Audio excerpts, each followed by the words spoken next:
Hablamos hoy con Eukene Larrarte. Hablé contigo hace, me lo he apuntado, bueno, no me lo he apuntado, lo he recordado y me lo ponía en YouTube. 6 meses.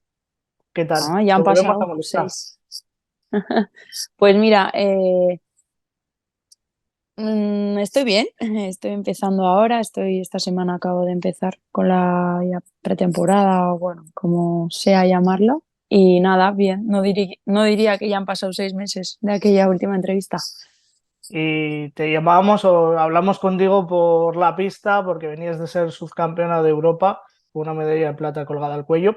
Ahora hablamos de la carretera, que es un poco lo que vamos a hablar hoy un poco y de futuro, pero te quiero preguntar por eso, por la pista. Hablamos del europeo. También estuviste en ese Super Mundial de agosto a nivel deportivo que, aunque ya han pasado unas semanas o unos meses, decimosexta en el Omnium, si no mal recuerdo, 22ª en el Scratch. ¿Qué sensación te llevaste o cómo te fuiste de ese Mundial? Bueno, la verdad que en ese mundial mi objetivo era el Omnium sobre todo, pero también es Scratch, ¿no? O sea, al final tenía ambas bazas porque por una parte en el Scratch podía jugar por un resultado individual, no tenía nada que ver con mi carrera olímpica. Y luego ya por otra parte tenía el Omnium donde tenía ya bastantes días del Scratch al Omnium y ya pude centrar mi objetivo en una cosa diferente. No quiero olvidar que al final tuve una fractura de hombro a principio, bueno, a finales de mayo, a principios de junio. Entonces la preparación fue pues cortita y como se pudo, mucho entrenamiento de rodillo y después todo un poco más a contracorriente, sin apenas competición. Entonces, pues llegamos como pudimos, ¿no? También no solo físicamente, también de cara, pues bueno, con la confianza y es un poco más justas, ¿no? Porque de repente te presentas de una lesión sin haber corrido nada en casi 2 meses y pum, en un mundial en el que te vas a jugar un poco mucho si sigues viva o no en esas opciones olímpicas. Entonces, pues bueno, haciendo balance, contenta. Y lo que decías, la temporada o el Mundial era importante para esas Olimpiadas y todavía queda de cara a la clasificación. ¿Te imaginas estar en París de aquí a nada, menos de un año, en agosto, de aquí a 10 meses?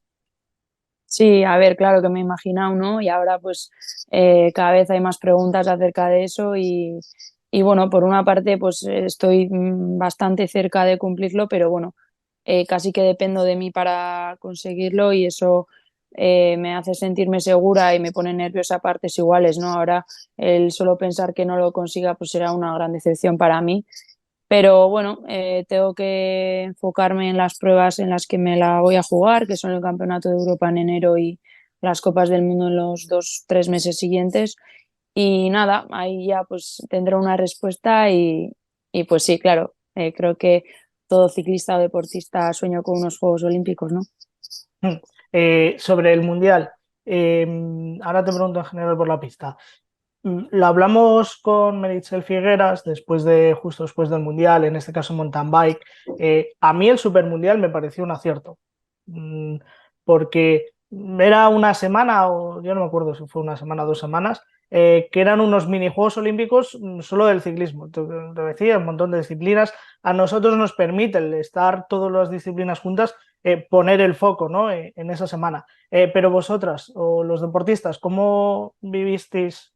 Siempre nos centramos en la carretera, siempre decimos, no, es que estas fechas son malas para la carretera o son buenas. Sí, pero nos olvidamos de las otras disciplinas. ¿Cómo lo visteis? ¿Como un acierto también en ese sentido en el que había más repercusión, en el que se juntaba todo? A mí personalmente también me gustó, ¿eh? La verdad, estoy totalmente de acuerdo contigo. Creo que después de acabar mi mundial y antes también al final estoy como espectadora, ¿no? Y yo lo disfruté mucho. Era como, pues, ciclismo por vena. Y al final también te hace ver modalidades. Yo, la verdad, personalmente, el BMX, por ejemplo, no es una modalidad que suelo ver, pero es que lo vi, porque al final, pues, todo va, una cosa va con la otra. Y luego sí que es verdad que yo en el mundial solo estaba lo que estaba yo, que al final cuando participas tú, pero al final también tienes días en los que al final fui con mucho tiempo de antelación y tuve días donde tenía que estar relajada y tenía que desconectar o bueno, tenía más libertad y por ejemplo nosotros estábamos cerca del circuito de carretera y estuvimos dando vueltas como uno más y también vi alguna carrera que otra de juniors, chicas y así. Y pues a mí personalmente me gustó porque yo que lo viví dentro hubo mucha gente porque yo creo que el espectador también le atrae la idea de que haya diferentes modalidades y todo estaba muy, bueno, relativamente cerca. Por ejemplo, el velódromo con la carretera, el circuito, digamos, estaba muy cerca. El trial también estaba ahí mismo. Entonces yo creo que en ese sentido, yo creo que es positivo.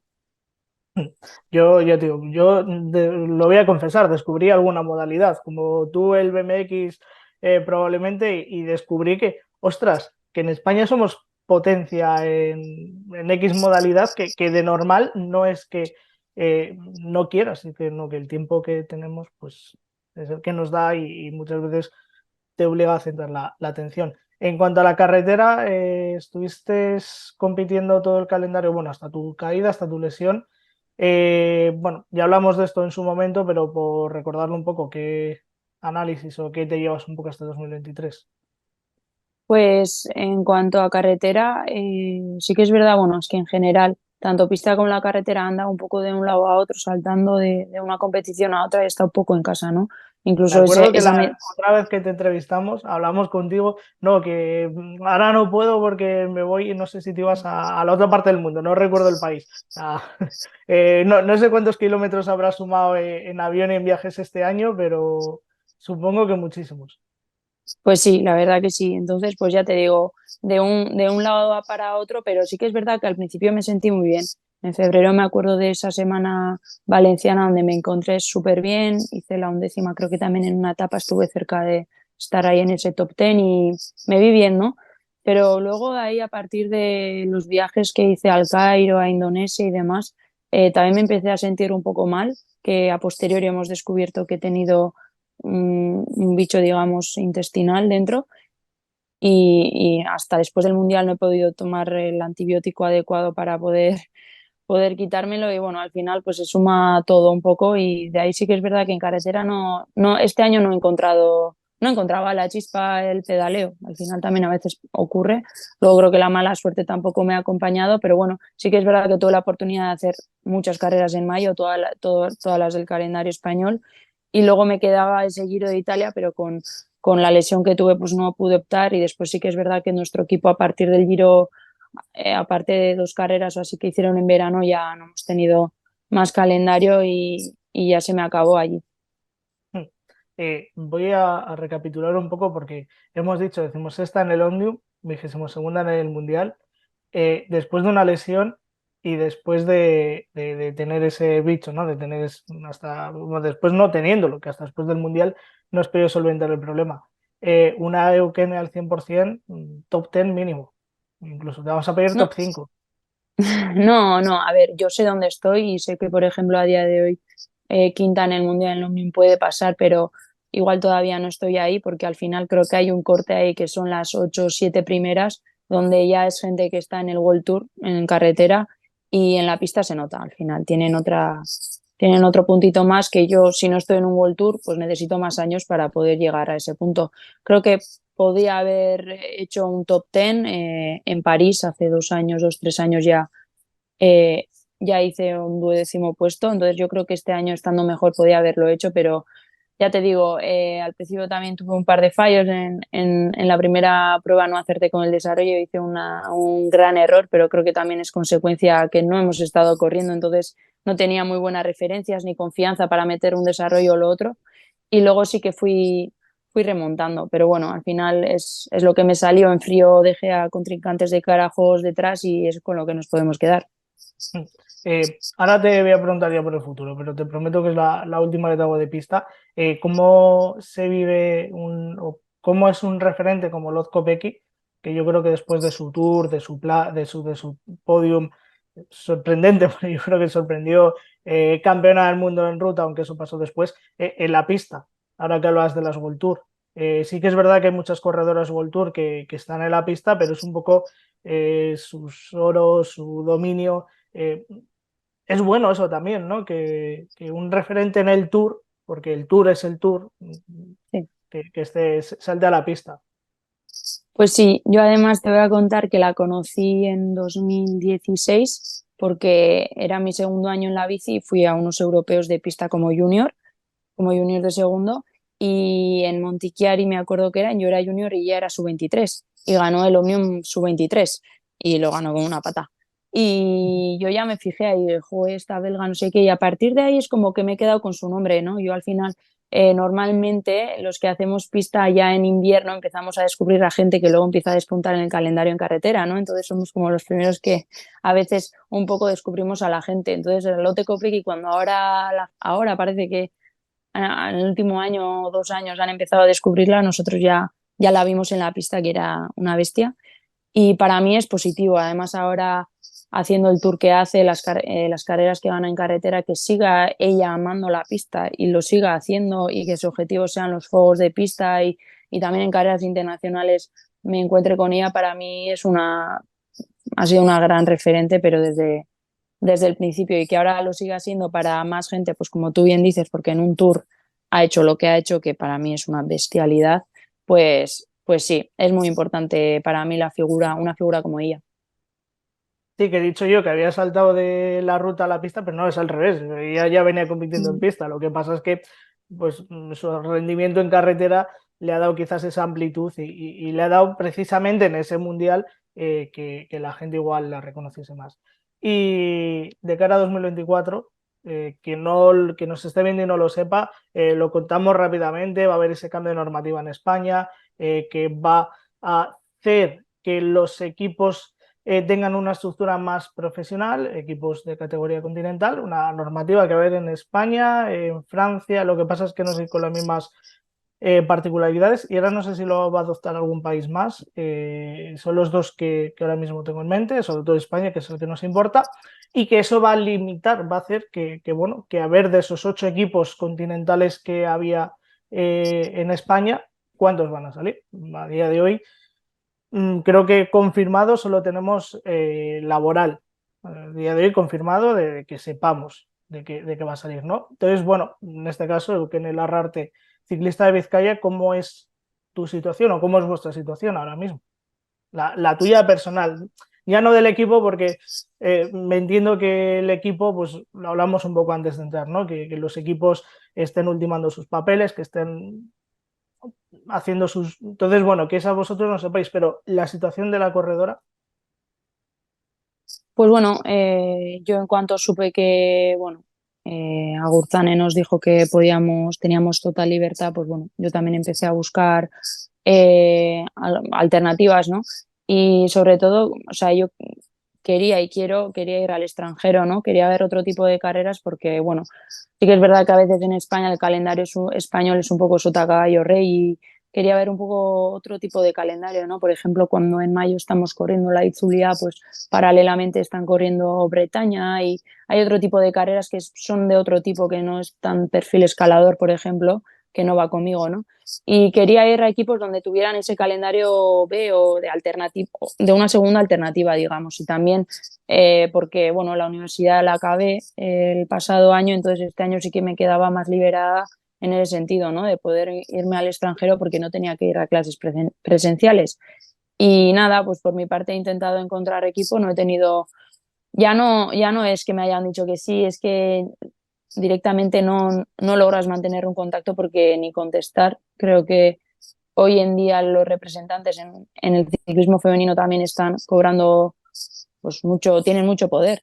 Y luego también otro hándicap que hay es que hoy también leía de un ciclista profesional masculino que decía que tenía 30 años y sentía que no tenía hueco, que cada vez es más difícil con 30 años, si no eres ganador, tener un contrato, ¿no? Entonces creo que pues, el Movistar mismo, por ejemplo, fichaba a una chica, a una que todavía tiene 17 años y es junior. Entonces se están buscando a talentos muy jóvenes, ¿no? Y yo tengo 25 y no sé, no creo que todavía tengo mucho por dar, ¿eh? Pero también ahora hay una transición. O sea, creo que cuando yo empecé y pasé a sub-23 todavía tú no podías pensar que podías ser profesional, ¿no? Si podías optar a estar en un Vizcaya de Durango y correr un Giro de Italia y es algo muy grande, pero cuando tienes que decidir tu futuro, decides estudiar una universidad, por ejemplo, como es mi caso y como gente de mi alrededor que he conocido Tal vez ahora una ciclista junior pueda sopesar el hecho de decir, uy, pues puedo ser profesional en el laboral o en el Movistar. Tampoco hay muchas opciones, como tú bien has dicho. Espero que el NCAT salga, por ejemplo, también profesional. Eso no significa que también tengan que dejar aparte los estudios. Yo creo que deberían de estudiar, pero, por ejemplo, sopesas otro tipo de, por ejemplo, pues online o a distancia o no sé, ¿no? No, por ejemplo, como yo, presencial y todos los días a meter no sé cuántas horas.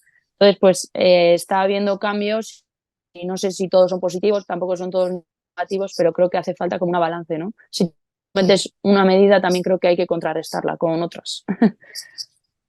Sí, que tiene que haber un poco ese equilibrio, ¿no? Que para exigir o para que los equipos puedan profesionalizarse, tienes que igual darles un margen, ¿no?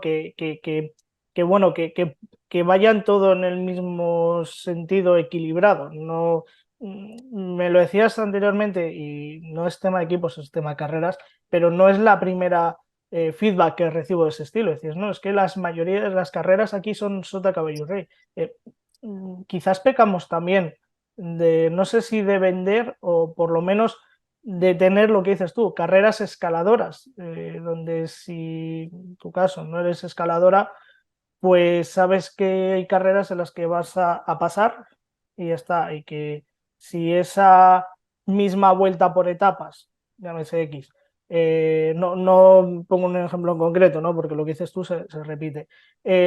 Tuviera una primera etapa más llana, por ejemplo, daría un perfil de corredora, la segunda etapa otro, y sería más acorde, ¿no? Un poco a las características de todo el pelotón.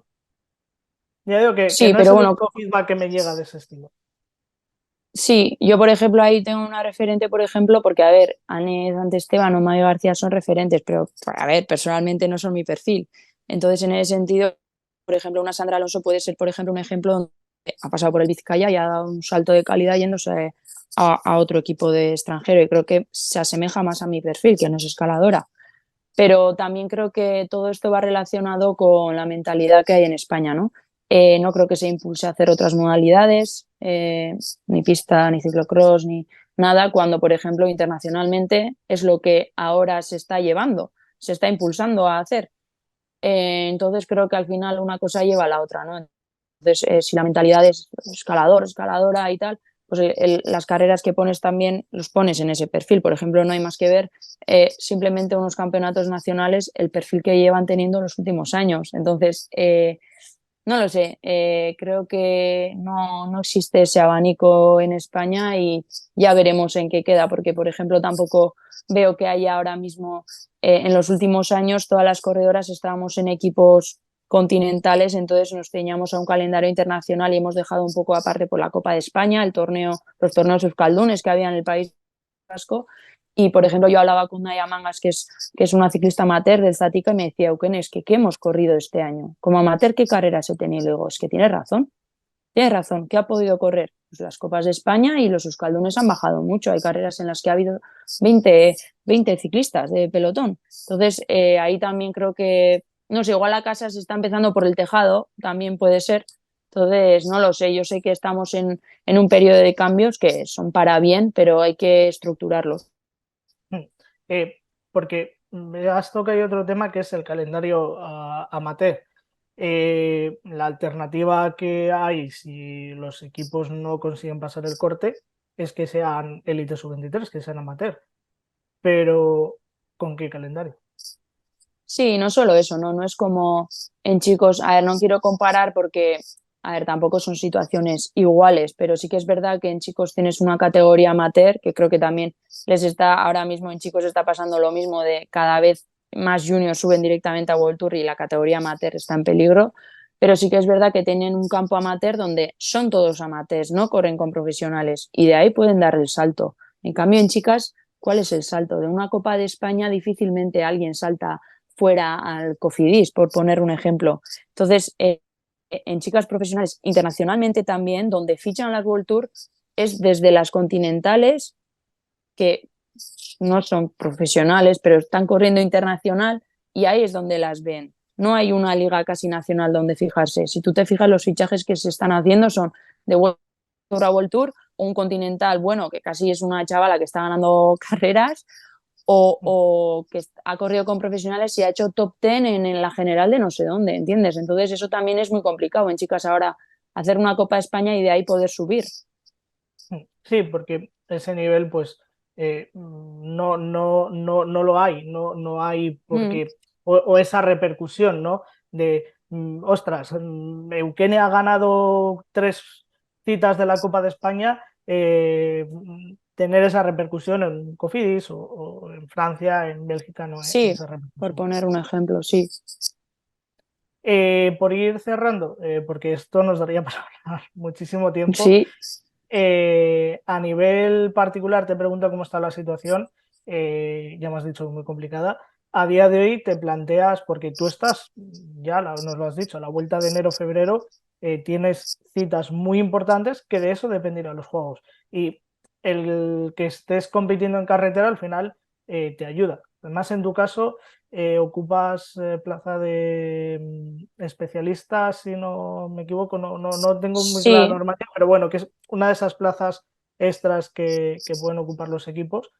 Eh, a día de hoy te planteas centrarte solo en la pista, ¿cómo te lo planteas un poco? Porque claro, tienes citas muy importantes y al final ir a una Setmana Valenciana, por ejemplo, te puede ayudar a ganar ese puntito extra que luego en la Copa del Mundo lo vas a poder dar. Siempre he dicho que quiero hacer carretera y que mi objetivo era estar en un equipo de carretera. Siempre lo he dicho y claro que a día de hoy ese era mi objetivo. Lo que pasa que no he tenido la oportunidad, entonces ahora me voy a ceñir a ese calendario de pista y después ya veremos. Nunca he querido solo dedicarme a la pista, pero sí que es verdad que hasta hace 2, 3 años más o menos, hasta venir al Vizcaya Durango, no he hecho más carretera porque al final con la universidad pues me he tenido que centrar un poco más en algo, ¿no? Y ha sido en la pista. Por ejemplo, la experiencia internacional que tengo ahora en la pista o la que tengo en carretera todavía sigue siendo desigual. Entonces, pues bueno, si me viene alguna oportunidad de carretera, pues la cogeré, por supuesto. Pues ojalá te venga esa oportunidad. Mucha suerte, porque la mereces y que te prometo que en 6 meses no te voy a molestar. Bueno, si Al me quieres menos hasta que molestar consiga la antes, clasificación para París. muchas gracias. Si lo consigo, te cogeré a gusto también el teléfono.